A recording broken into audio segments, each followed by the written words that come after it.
Angela Y. Davis, Women, Race, and Class.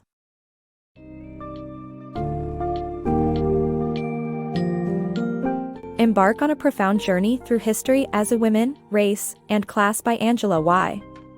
Davis unravels the interconnectedness of women's struggles in the realms of race and class dynamics. In the summary of this influential book, you will witness the exceptional courage and resilience of enslaved women, explore the intricacies of the 19th century women's rights movement, and analyze the struggle for reproductive rights through an intersectional lens. By emphasizing the importance of an inclusive and intersectional approach, this book provides crucial lessons to be learned from the past, while encouraging solidarity among all women in the fight for a truly equal society.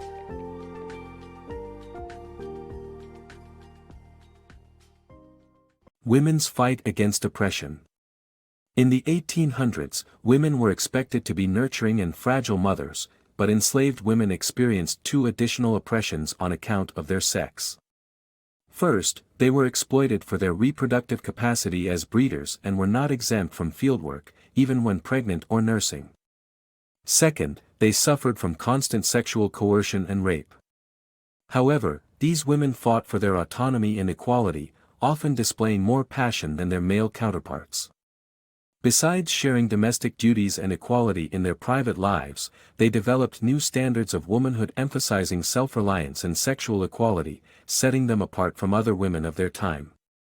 Despite being excluded from historical narratives, their experiences laid the groundwork for Black women to play a key role in asserting equality in the interrelated struggles of womanhood, race, and class.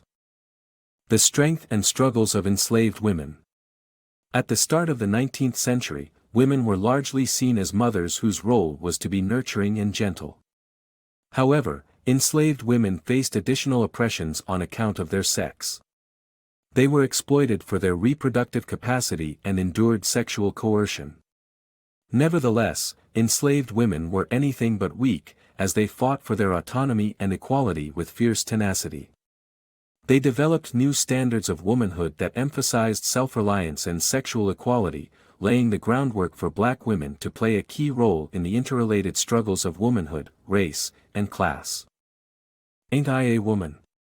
Sojourner Truth's powerful speech at the Women's Convention in Akron, Ohio saved the convention from sexist hecklers and exemplified how feminism is more powerful when integrated with anti-racist and anti-classist perspectives.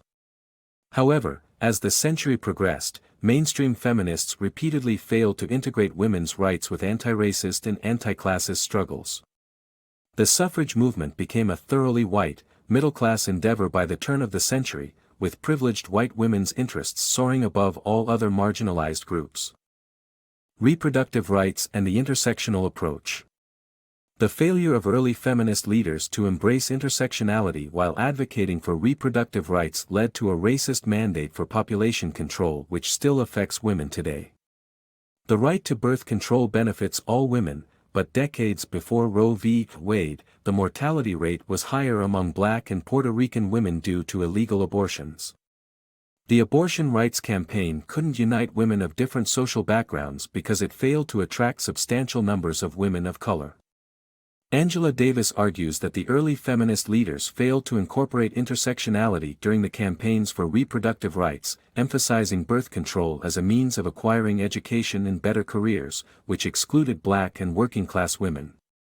The activists also propagated the idea that impoverished people had a moral obligation to limit their family size to reduce dependence on society. As ideas of race purity took root, birth control programs accepted the increasingly widespread fear of race suicide. The leaders of the birth control movement began to popularize the idea of birth control as a way for white people to maintain their higher numbers in the population and prevent Black and immigrant reproduction. The Eugenics Society used the panic over race suicide to push compulsory sterilization laws, through which unfit women were surgically prevented from giving birth. Approximately 20% of Black and Chicana women were sterilized by 1970, while 24% of indigenous women and 35% of Puerto Rican women were sterilized by 1976. Thus, a racist population policy robbed women of reproductive futures. Reproductive rights continue to be under attack, and women from minority groups continue to be involuntarily sterilized. Angela Davis makes a compelling call for an integrated reproductive rights movement that would struggle for the right to reproduce, for the right to choose, and against sterilization abuse. The early reproductive rights advocates' failure to embrace intersectionality led to a racist mandate for population control, which still affects women today.